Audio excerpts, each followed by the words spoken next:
रात का समय था। कोई 1 बज रहे होंगे। निया को उसके बॉयफ्रेंड टोनी का फोन आया। हेलो, टोनी ने कहा। हाँ, हेलो, निया ने उत्तर दिया।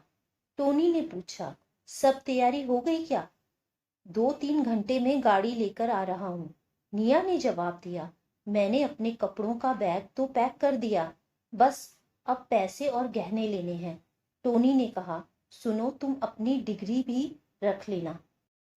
अच्छा ठीक है, मैं तुम्हें थोड़ी देर बाद फोन करती हूँ। मैं ये सब पैक कर लेती हूँ, निया ने कहा। फिर उसने देखा घर पर सब सो गए थे। उसने सबसे पहले वो अलमारी खोली जिसमें गहने और पैसे रखे थे, और उसमें से गहनों का डब्बा निकाला। अपने लिए बनवाया गया सोने का सेट बैग में डाला। सोने के कड़े का डब्बा उठाया और बैग में डालने लगी। तभी उसे उन कड़ों को देखकर कुछ याद आया। उसकी माँ की बहुत इच्छा थी सोने के कड़े लेने की, मगर जब पापा ने उन्हें लेकर दिए तो माँ ने ये कहकर निया के लिए रख दिया था कि मैं बाद में अपने लिए बनवा लूंगी। अब निया भी बड़ी हो गई है, अभी तो इसकी शादी के लिए रख लेती हूँ। मेरी बेटी कितनी सुंदर लगेगी इन्हें पहनकर, सोचते हुए निया ने कड़े बैग में रख लिए। अब वो पैसे ढूंढने लगी। अलमारी में घर की मरम्मत के लिए 50,000 रुपए रखे थे। उसने वो भी अपने बैग में डाल दिए और अपने कमरे में चली गई। अब निया ने अपने सभी सर्टिफिकेट भी बैग में रख लिए। अब उसने फिर से चेक किया कि कहीं कोई जागा तो नहीं है। सब सो रहे थे। निया अपने कमरे में आई और उसने टोनी को फोन मिला लिया। टोनी ने पूछा, अच्छा तुमने गहने और पैसे तो रख दिए ना? हाँ, रख लिए हैं, पर तुम बार बार गहने और पैसों का क्यों पूछ रहे हो? मैंने कहा ना, सब रख दिया है। टोनी बोला, अरे बिना पैसे के कैसे रहेंगे? नई जगह जाते ही काम थोड़े मिल जाएगा, तो हमें घर के खर्च के लिए पैसा तो चाहिए होगा ना, और घर का किराया भी तो देना होगा वहां।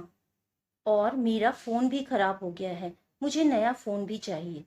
फिर कोई ना कोई नौकरी तलाश कर ही लूंगा जिससे हम आराम से रह सकें। निया ने कहा, सुनो, तुम एक बात बताओ, क्या तुम मेरे गहने बेचकर खर्चा चलाओगे? तुम्हारी ये भी हैसियत नहीं कि तुम मुझे अपने पैसों से रख सको, घर का खर्चा चला सको। टोनी बोला, ऐसी बात नहीं है। मुझे काम मिलेगा तो आराम से रहेंगे हम, मगर तब तक तो कुछ हमें देखना ही पड़ेगा।